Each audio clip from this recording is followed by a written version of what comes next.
repression in governance, occasioning conflict and instability.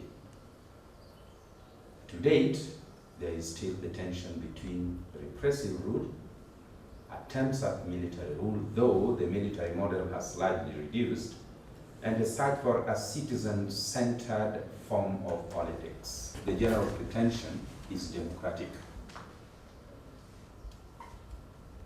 Several reasons can be cited for this kind of confusion. And among these reasons is, we believe, the fact that a fundamental characteristic of politics, that is the epistemic character, is lacking within African politics. Most African countries are 50 years into territorial independence, yet they have not yet found a befitting political paradigm for their social and economic development. Now, why this is the case, your guess is as good as mine. But this paper wants to prosecute the fact that there must be a link between the epistemic content and the practice that we have in politics. Now, epistemology, simply or generally described, is the theory regarding the process through which the human mind annexes ideas and uses them for production of further ideas, and which may or may not result in action. Okay? Because it's possible that you just be contemplating about something and fail to act on it. But it's also possible that you might contemplate on something and the contemplation results into action. Epistemology investigates both the nature and the ability of the human mind in inquiring knowledge, and the nature of the object of knowledge itself, and its significance, and if you like, use, as it equally tries to establish the validity of that knowledge. So, in other words, what I'm trying to say is epistemology attempts to outline the principles of knowledge as they relate to human action. When we talk of principles, we address ourselves to the question of the best. In this case, the best knowledge and the best action resulting from it, if action is finally a product. So there ought to be a way of creating what I call a dynamic nexus between knowing and doing.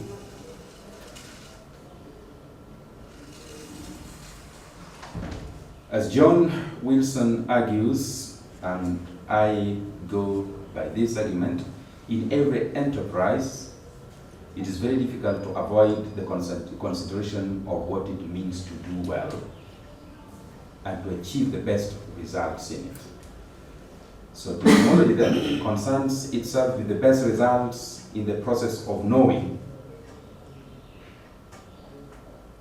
and the best results in the process of translating the knowledge into action. If anyone is even potentially interested in any enterprise, one needs to have the rules or to get the principles that would allow one to achieve the best in that principle. So the role of philosophy then, and the role of epistemology in this kind of discourse, just like in any other human enterprise, is on which rational choice is anchored. Informed consent is a product of right and adequate knowledge. But right and adequate knowledge is only possible for persons with minimum capacity to operationalize the faculty for it. residual epistemic capacity then allows for the acquisition of knowledge necessary for meaningful and adequate public discourse, necessary for the realization of citizen participation, and consequently for the achievement of social transformation. There must be a certain kind of reflective capacity which grounds political deliberation. And this reflective capacity is based on adequate and appropriate knowledge. Not any knowledge, but adequate and appropriate knowledge. This allows for a reflective endorsement of values that a person is to live by, and not a forced adherence to values and norms. A forced adherence to values and norms operates upon the client model of citizen relationship, so that the citizens are seen as clients and the government of the leaders are seen as those who serve these clients. The state must never treat citizens as its clients, because the state does not make a person's life better by forcing him or her to live by values that the person does not believe in, or the values that the person rejects outright.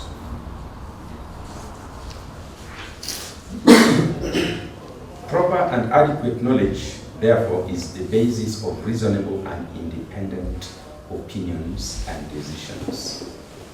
And one's growth gets stunted when one is given no choice in the first place, either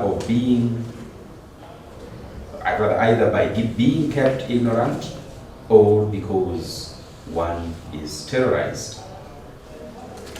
And Joel Feinberg is emphatic on this point, that freedom to decide on one's own while fully informed of the facts tends to promote the good of the person who exercises it.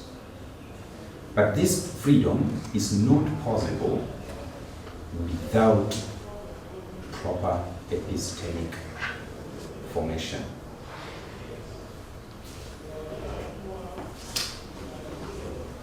Now, politics is about how people organize themselves as members of a society. But the very notion of a people needs clarification. Because this very notion, according to me, is thoroughly epistemic. And it's upon this that again a proper organization is based.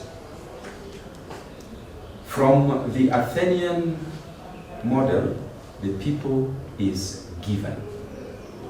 It is a result of nature, since it arises, at least from Aristotle, it arises out of the natural tendencies of males and females to consort together with each other and to form families.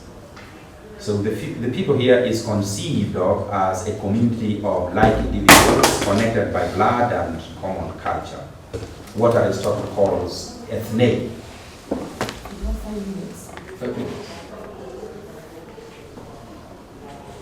In modern times, however, the people is very epistemic.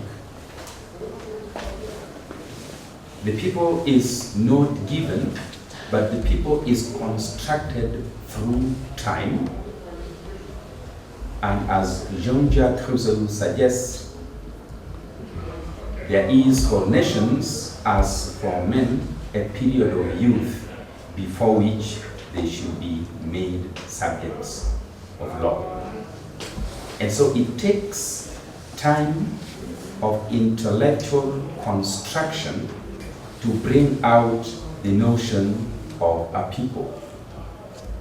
And it is the notion of a people that helps, as it were, in organizing the society in a particular direction. Without this, then politics will haphazard. And because I have only 5 minutes, I must summarize and say it does look to me that if we get political organization wrong, then it is because the epistemic base of it has not been got right. And how do we get the epistemic basis of society right? This is not something that depends on a one-off attempt. I want to argue, and later I will in this paper, that it is significant for political education to start, as it were, from childhood, so that a cultural base that takes into account the right conception of a people is instilled as people grow, as the young grow into mature adults. And it is therefore the function of political theorists, as it were, to structure this specifically for Africa, so that this becomes part of intellectual formation as one grows into adulthood.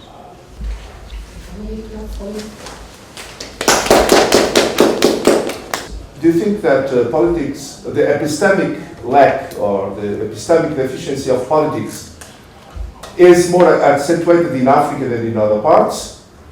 And if so, what do you think is the reason for that? And what could or should be done in order to overcome such a lack that, if it is real, and I assume it is, because you said it, and we know the situation, what would be the major effort, what could be done or needs to be done in order to recover this epistemic integrity of African politics, so that there is a real transformation on the ground in terms of governance of the peoples in this continent? Do you think it will reach a time that there is sanity in politics within Africa, being that most politicians have the mentality of the end justifying the means? I mean the means, so the end justifying the means. Thank you. Africa has moved from a pre-colonial stage where, politics was tribal and thinking was tribal, to post-colonial age where you have a state imposed by colonialists, so not arising from within. And we have gone from one stage to another by inertia, carrying the tribal mindset into a new situation, and now we are stuck with it. In order to move from that stage to a new stage where people think in terms of nation and see the priorities that belong to the nation, and the necessity to have politicians who think in national terms, that's the problem. That's the problem. And the reality is this. Thinking otherwise would be idealistic. So it's a question of being realistic and at the same time to preserve an ideal and to move courageously towards that ideal. The last point you made is very important. Philosophy should influence the formation of teachers, and so it should be brought very heavily into schools, so that teachers can then train young minds to move from one stage to another. So now, what can be done to bridge the gap between knowledge and action? And sometimes some politicians, they are knowledgeable, but there is a tendency of ignorance. And ignorance is not lack of knowledge, but is a deliberate unwillingness to know that which you are supposed to know. So how can we bridge this gap between action and epistemology? Because people can perpetuate evils with impunity, knowing that, especially African leaders, knowing that they are not subjected to scrutiny. Thank you very much, and this one indicates that people have been listening to me and thinking what I'm saying, thinking together. It encourages quite a lot. Does the epistemic deficiency, or the epistemic deficiency situated in Africa more than other parts? No. I don't want to believe that it is situated in Africa more than other parts. Perhaps you might want to say, but why are you addressing yourself to Africa as though it's only Africa that has this deficiency? I'm an African. I am more familiar with the African politics, and basically, this is the kind of politics that I live in. I live in Kenya, and the political practice affects me and affects my relations and the people I know. So it's only logical that I address myself with this kind of politics. Epistemic deficiency is all over. To tie it to what Father Folianko said, there's a certain kind of mental inertia that we humans love to accommodate. And it is easier for us because everything goes without us taking charge, and we therefore can blame someone else for what we did not do. So all over, you'll find this, the Middle East is a real example of what I would call a disconnect between epistemology and action. So you find it spread all over the world. Recently, a friend of mine sent me a video clip where the French police were involved in running battles with immigrants. So you find it all over the place, and we humans sometimes, I think, we like that laziness. And you ask now, what measures can we put in place to recover the epistemic integrity? I have made mention of the role of thinkers, those who already know. They stand accused of neglect because they know where we ought to go, and they are not providing the direction of how we should go there. They don't even point out to those who don't know where we should go. And I think it's high time we came up and said, this is the direction we want to go to. That is the end to which we are aiming, and it is a good end, and it should be unpacked. What is good in it should be unpacked so that it is understood by those who are supposed to go there and the means to go there. I want to borrow from those who presented before me that the role of education is quintessential here. There must be a properly arranged education which takes care of people as social and political beings. Politics cannot be done by chance. It cannot be haphazard. I have argued elsewhere that, you see, politics concerns the greatest of human concerns, the good. And if the good is not understood, it will be chosen wrongly. Both the good and the means for it. So I think there is need for serious clarification, as I say, and this clarification does not happen to us when we are adults, because there's a way in which a habit of thought must be formed so that a habit of action results out of it. And a habit is formed from the tender ages, so that a person who has acquired this habit acts as though the person was unconscious. The action becomes spontaneous because it has become, as Aristotle says, a second nature. And if a good political habit is formed, a good political action is going to arise out of it. So that is, and I could be wrong, but that is my take on what can be done to recover this. I think it's obvious. We did reach a time when political sanity in Africa, or rather, I want to, did I? Yes, perfect. Okay, Thank you.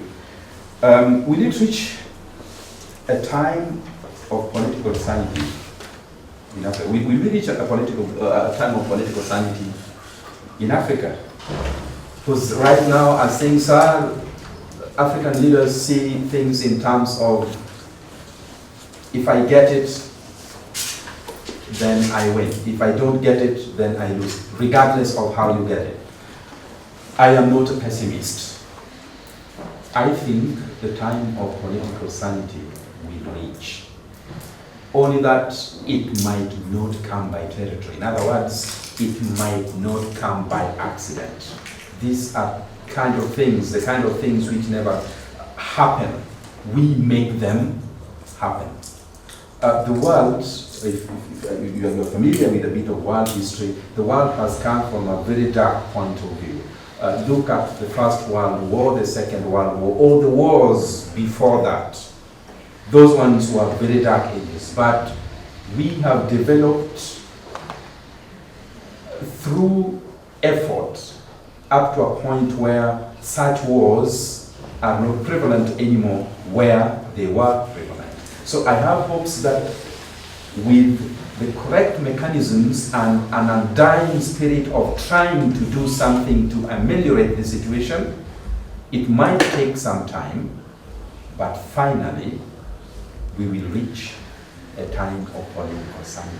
It's not impossible. Yes, Father Folekos was a comment, and I agree with you quite absolutely, quite literally. For sure, we've been moving by inertia. We've never put thought into the kind of life that we live. We've never put thought into the kind of society that we want to be. If one should ask any of our leaders around the kind of society that he or she expects Kenya to be in 50 years, you wouldn't find an answer. In fact, that question would be a nonsense to the leader. I think the best question would be, do you think in the next 5 years you are going to be the president or something? But nobody ever thinks about society. That explains the inertia that we have. And I think the inertia comes from the fact that there is a bit of the desert in the mind, which needs to be reorganized. We need to water the mind a little bit according to the right principles. So I agree with whatever you say, absolutely. Then to your question, how can we bridge the gap between knowledge and action? Addressing this question, you see, politics is a variety of ethics. And it has to do with the formation of habits. Forming a mental habit that is requisite for political activity will translate into a habit of action which is conducive to good political activity. And once a habit is formed, the individual that has formed the habit is in most cases unconscious of the habit that he or she has formed. And so the action that results from that habit is almost spontaneous. That is why I think Aristotle made the remark that a habit becomes a second nature. So this habit is supposed to be formed. I submit that it is not something that we are born with. In any event, we are not born with any knowledge. It is something that is inculcated. And so a proper program of inculcating the right political habit must be put in place. I don't know how shall we do this to achieve this thing we call a citizen-centered politics and do away with this we call a leader-centered politics. This Kenyans we call it common mwananchi, citizen-centered. Common mwananchi is a citizen. We are the people to serve. What shall we do if we may shed some light? There is this thing they call civic education. I tend to see that it's not working. Does it mean our system of civic education has failed completely, or we are the people who receive civic education don't take it serious? Thank you. So do you think, because me I have a feeling that this might work for Africa. Some countries have exhibited this, like Rwanda. I know they're actually having their own squabbles here and there, but it seems even the rate of development is commendable. What do you think about this? There is a dichotomy between knowledge, understanding, ideas, and ethics, and values, and principles of action.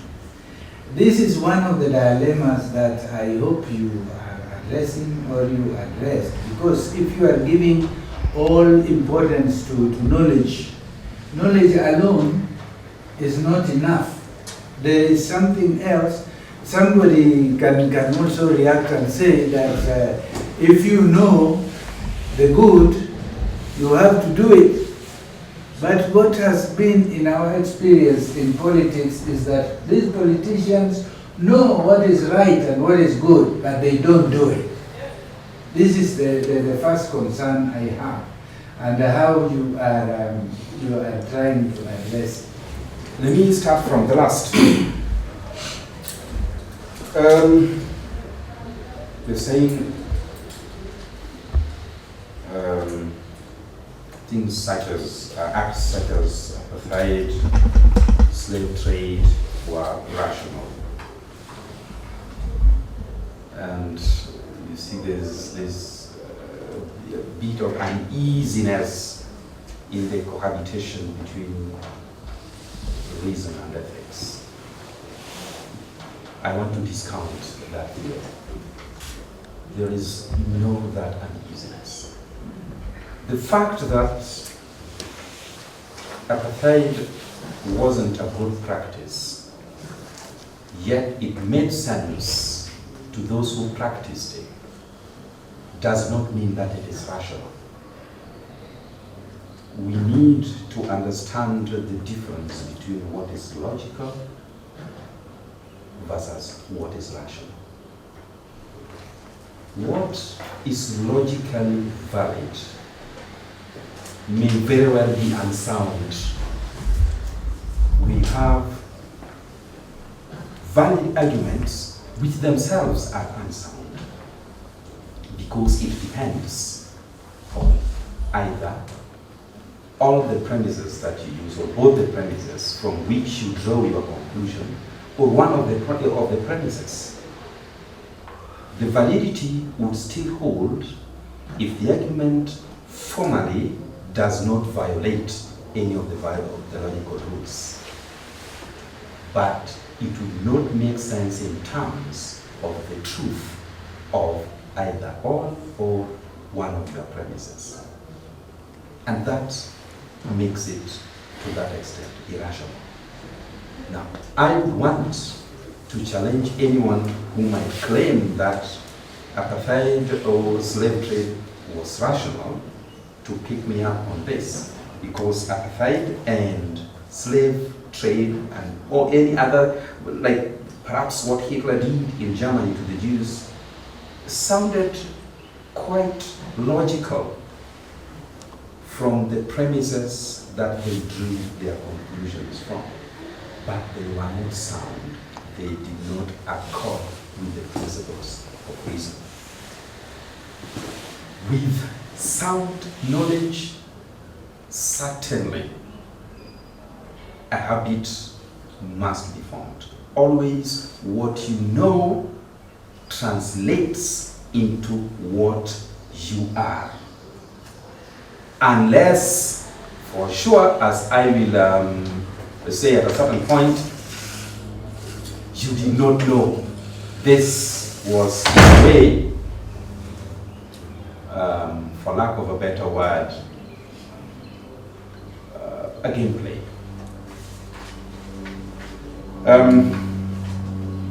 I was asked again about the disconnect between what we know and what we do in a roundabout way.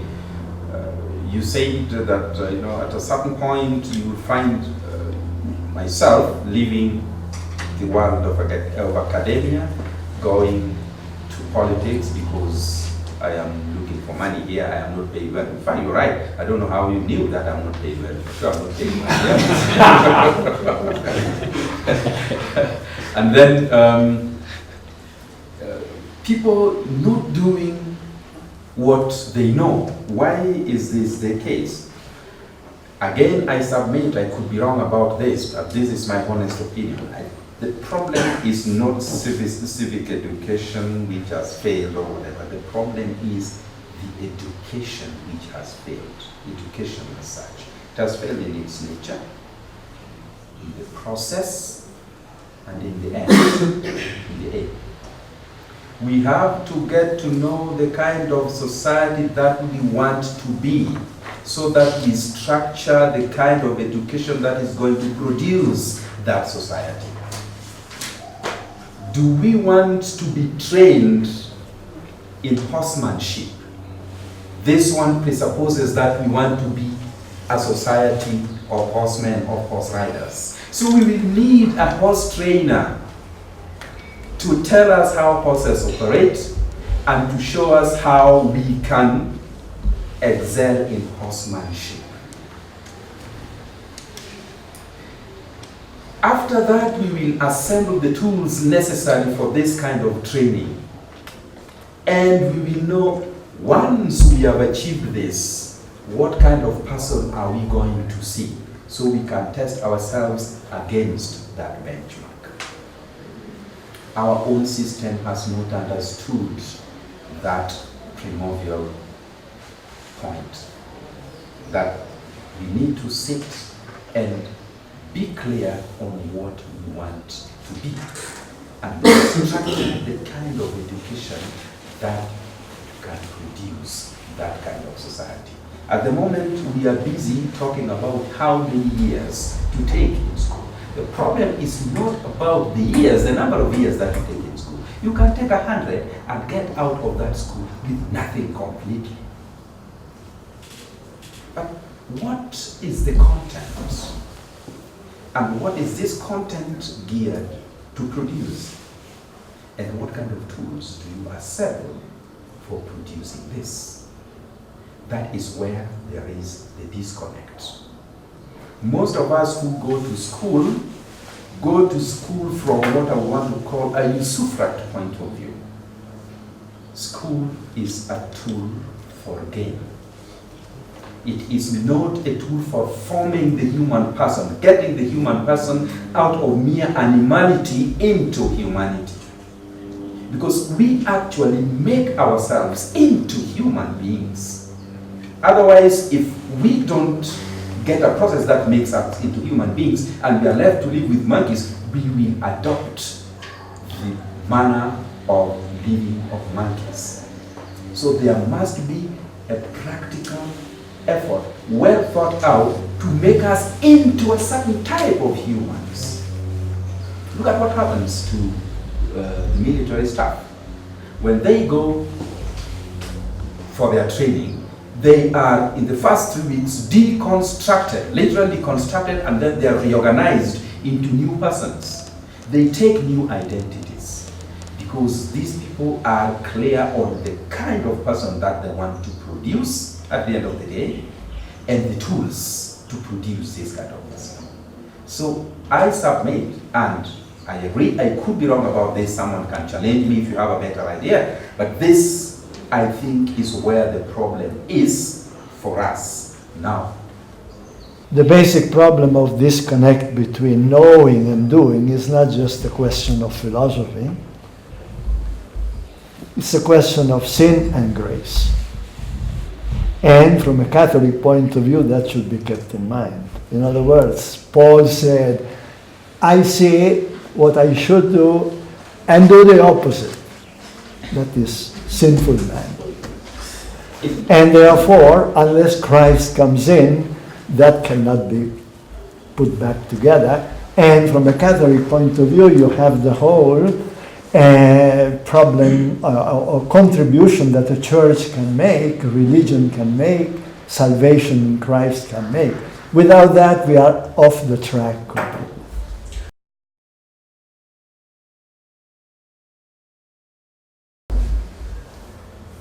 The option that St. Augustine kind of left for us, that whatever we do, we finally are not to blame for whatever happens. Because Christ hasn't come to help us out of this. I don't know, I could be wrong, maybe I'm extrapolating a wrong conclusion out of what you say, but if it is a matter of sin and grace, then whatever effort we are making at organizing ourselves as people is in vain. I think the best thing to do is just kneel in prayer and ask God to bring Christ to help us.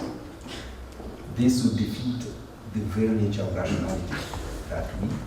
Grace is always there. Grace is always there. Okay. Okay. I agree with I you. mean, what I'm saying is let's not disconnect philosophy from religion.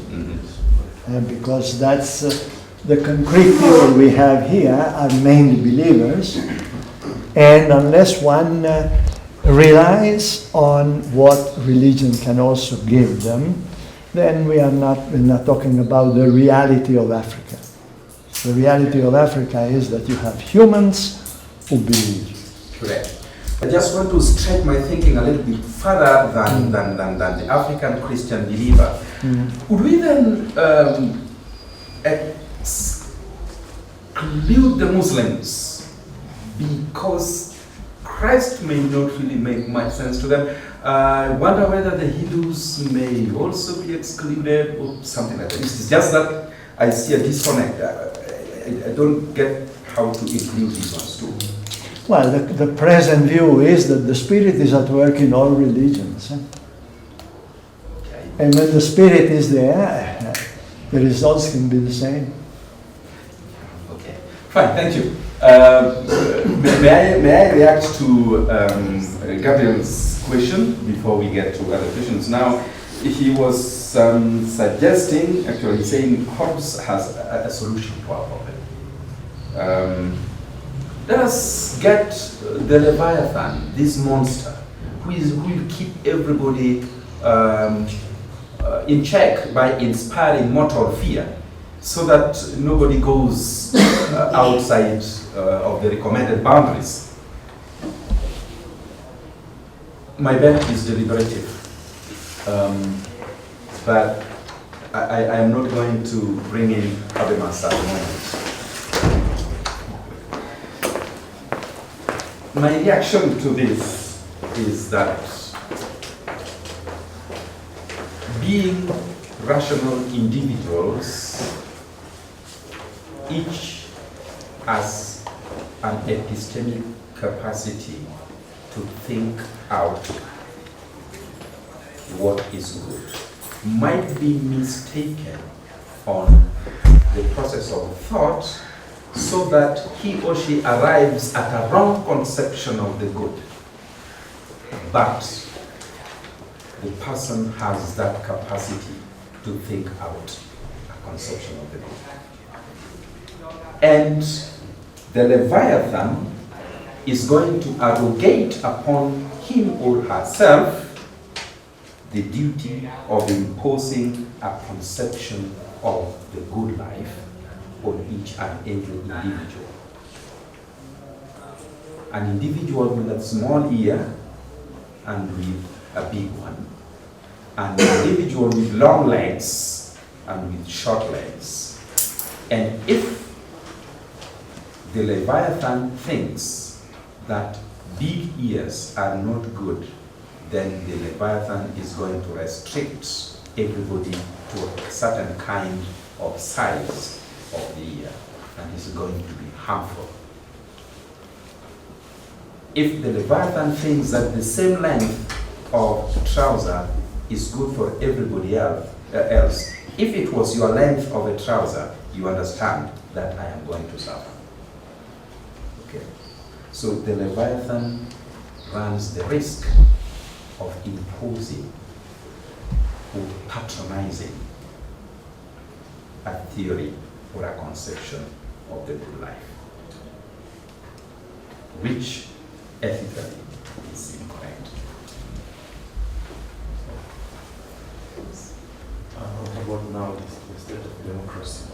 Because we understand that democracy seems not to be working out. Do you have any other option? No, I don't have any other option except democracy. And my argument would be the fact that it's not working out does not mean that it cannot work out. Why is it not working out? I think that is the question. Once we find out why it is not working out, to the next level of how can it work out? How do we sort out what makes it not work out? And let me bring in a little penchant that I have. I feel, I didn't want to talk about it because I thought Lengunet was going to talk about it, but I feel that the normative model of deliberation, which is championed by Jürgen Habermas, among other social theorists and democratic thinkers, may be a solution to the problems of democracy, so that we get a midway between the liberal democracy and the conservative republican democracy. Okay, so that we get the elements that are good in the republican or the conservative version of democracy and the liberal version of democracy, fuse them together into a consociational democracy. Of course, the process is not easy. It's not, deliberative democracy is not promising ease of achievement, but it's promising surety of achieving something that would bring some semblance of sanity in politics. Now, on the issue of democracy, me, I would think the best democracy is this of past Westward calls it in his cultural, universal, and spiritual. He talks about the consensual democracy. Because like if you are to look really in the current situation in Africa, we have majoritarian democracy, we have the multi-party democracy and so forth. In most cases, the problems of democracy in Africa is because decisions are made based on the majority. And in some cases, not always, as Peter says, sometimes the majority don't represent nationality. And so if you base the decision making on majority, there's going to be a problem of following decisions which are not rational because the majority has said so. So I think there should be a gap between what is really rational and then what is acceptable by the community. So that there is that consensual, as whatever says it. Yeah, you're right. I think it's just a matter of naming what you call consensual democracy. This is also called consociational democracy. That is what we mean by deliberative democracy. You set the agenda together as members of a community, you sit and discuss the agenda, okay? And then you agree in a consensus. So that voting, if there is a voting, is the final stage of a long deliberative process, okay? One discounts certain aspects of that system, but basically that is what democracy is all about. So that I think you're right. Now, how do we do what? How do we inculcate democratic principles into the young? Okay. Yesterday, in the morning, in the other panel, two professors talked about philosophy for children. And the UN has put such a program in place where philosophical thought, philosophical reasoning can be introduced to children as they grow up. Critical evaluation of reality should not be introduced to adults only, because the adults are already contaminated by several things. If we want people to think critically, we have to start this at the lowest level of learning. We attack the mind and design it for critical thoughts when it is still young. And so there should be a program according to which philosophical thought is introduced to children in an easier and masticable way when they are still young. And this is increased with the stages of development. I know this thing happens outside of Africa. I do a bit of research, I go to the internet and I see the different universities, what they do. And sometimes you look at the kind of assignments that first year students are given,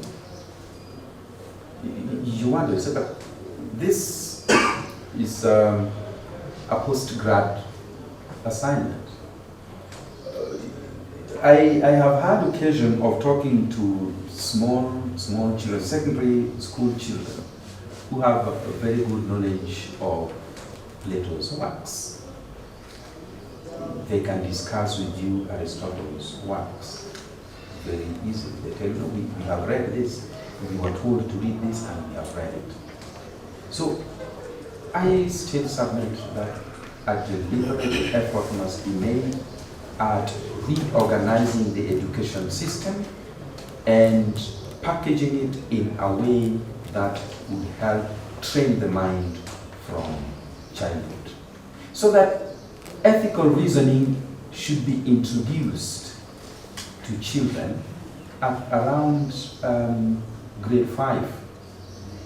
Certain ethical principles, certain ethical arguments should be given them, certain dilemmas, so that they may start thinking about them.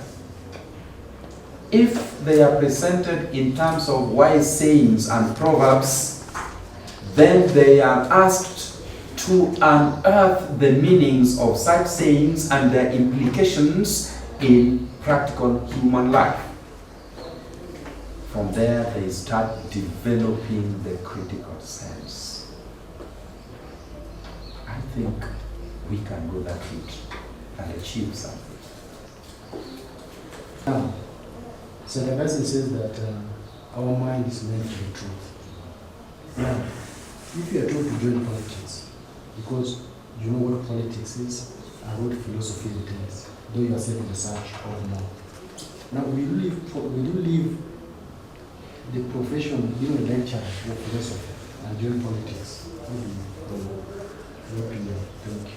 Because I've never seen a straight philosopher who is in politics. Maybe unless you tell me. Yeah. Should we abandon democracy and go back to before colonization? We had our own system of governance.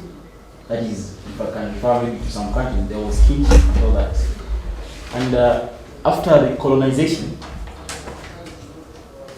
we only remained with the European kind of government. That is, now we came the system that we have now. Is it that we have a borrowed system that is not working well for us, or should we go back to our system? Thank you. May I start with you? If you were asked to join politics, would you join politics? Would you leave your profession and join politics? I don't have to leave my profession. I don't have to leave my profession in order to join politics. Actually, I'm in politics already. Right now, it's just that I cannot be in two places at the same time. I am needed up country for political activity. I've been going there every weekend to assist a friend of mine who wants to be a member of parliament.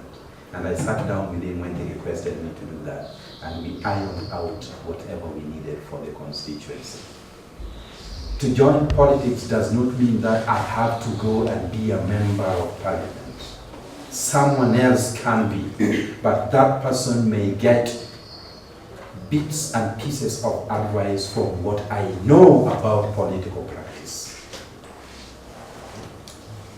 I can make suggestions about the kind of leader that we need, and I can ask the people to listen to my point of view and allow them free to choose to go by my point of view or refuse my point of view. From a deliberative point of view, we win by the force of better argument. And that is why I insist that for politics to be done well, even in our own society, the epistemic part must be put in place, because that is what is going to help people see through the leaders, evaluate them objectively, and make informed decisions. Okay? Your question has two answers which are opposed to each other. Yes and no. Let's start with the good news. Yes, for sure we borrowed an alien system of governance, that which we were not prepared for, quite absolutely and literally. That is why it is very legitimate to say we were given independence, because we got to run ourselves in a system which we had not understood. And so we are still grappling with it. We are still grappling with its implications. And that is why whenever there is a problem, we refer to the Western benchmark for guidance. Whenever there is a difficulty, we say this thing is done even in the West, it's done even in Britain, or it is not done even in Britain. We are not so sure of where to go, so we have to look back for guidance. We are not so sure that we can build a new paradigm to be followed by someone else. So, for sure, we borrowed something that we never understood, and we were never prepared for it. The no is, I do not want to claim that our indigenous systems were sacrosanct. The fact that there was order and calm does not translate into the fundamental human longing of freedom. The order and calm was oscillating between Machiavellian hopes. Okay, thank you very much. Can we have a big clap for you? Thank you very much.